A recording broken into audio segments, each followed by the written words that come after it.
Okay, so I'm going to show you how to work this braided edge, which in this case is worked at the edge, but it's also worked a few rows up. It's a nice, very decorative effect. You can work it in the same colour, which just makes a really nice texture.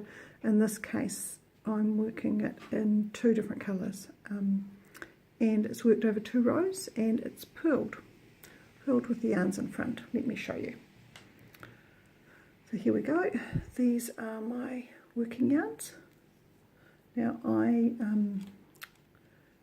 purl continental, but for this, because of the way you have to manipulate the yarns, I'm just going to move my yarns over here.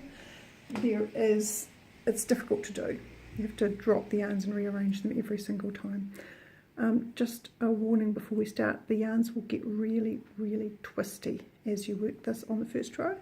As you work it on the second row, it will untwist.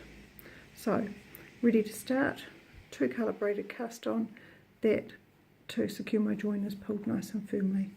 So I'm just going to work the yarns in the colour as I find them. So the first one is a white stitch, which I'm going to purl, and then I'm going to drop that and pick up the grey yarn from behind it, and I'm going to purl the grey. I'm going to drop that in front and pick up the white from behind it, drop that and pick up the grey from behind it because I'm working a grey stitch. I'll just work a few more of these, drop it in front, pick up the, oh, this got a bit tangled, here we go, get my tails out of the way. Those of you who purl with your yarn in the right hand will probably find this a lot easier than me. So this is the grey stitch, purling this one, drop it in front, pick up the other colour, purl that one. You always have to work this one on a setup row of matching yarns. Knit one colour, knit one, knit the next one and the next colour all the way along, checkerboard.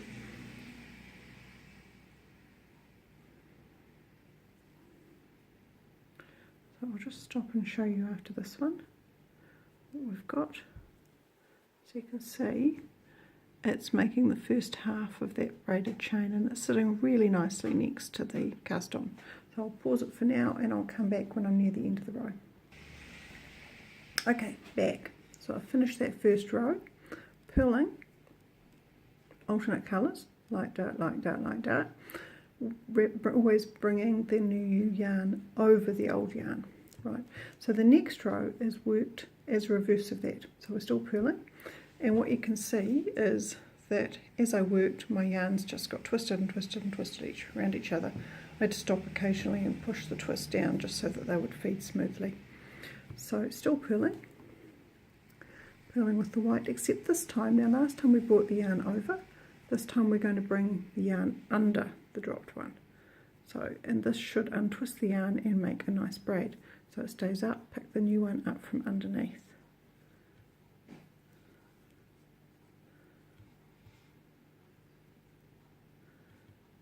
Stays up, pick the new one up. No, I get really confused with this up and down. There we go.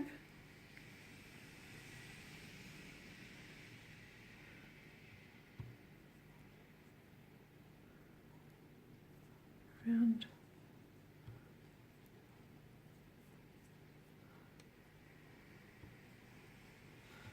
There we go.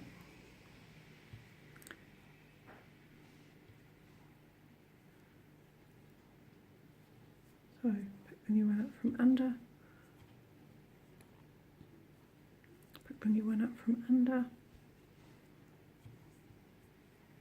I'll just stop after this one and show you pick the new one up from under. If I pop that in there and pull these down, don't know if you can see that yet, but what we're getting is that chain is forming, and the chain is actually pointing towards the left.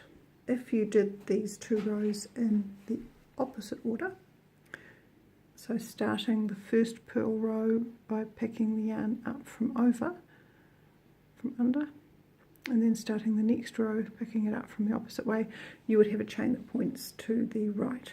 And that's what we're going to do for the second braid on this cuff.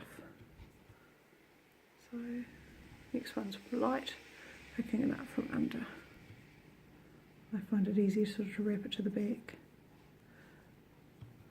I'm sure that there it gets smoother the more you do it. If you're anything like me, you want to do this when you're not going to be interrupted, because if you're interrupted, I'm interrupted, I revert back to sort of type and I generally get the rhythm wrong. So I'll pause this, and when we get to the end I'll show you what it looks like, and we'll do a couple of plain rows just to highlight, make this pop a little bit. Okay, so back again, finished the entire 2 rounds. So for this pattern, the next few rounds are just knit plain in the round.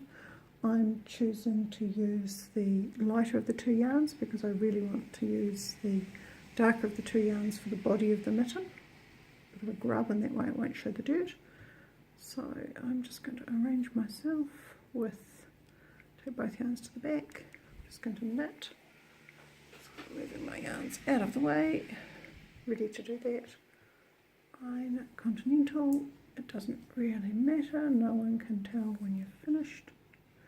What you'll notice looking at it now is the first row of the braid is nice and soft, and the second row looks a bit tight.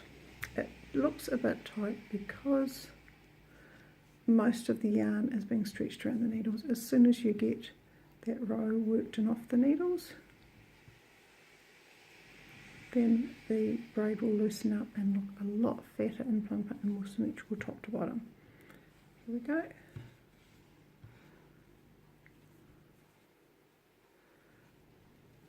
There it is, nice symmetrical braid. What I really like is these purl bumps run through the middle, and they just add a little bit of depth to the chain that you don't get if you worked a stranded chain. So, and they're the reason that you need to have that set up row in 1 by 1 in the 2 colours you're using. If you didn't have that, you would get your purl bumps in the middle of the braid showing up in a different colour, which could be quite interesting and worth playing with. But if you just want a straight 2 colour braid, you need a set up row of 1 by 1 worked in each colour. So I'm going to leave this for now. Hope that made sense, and I should be back with a few more videos to show the other features of this mat.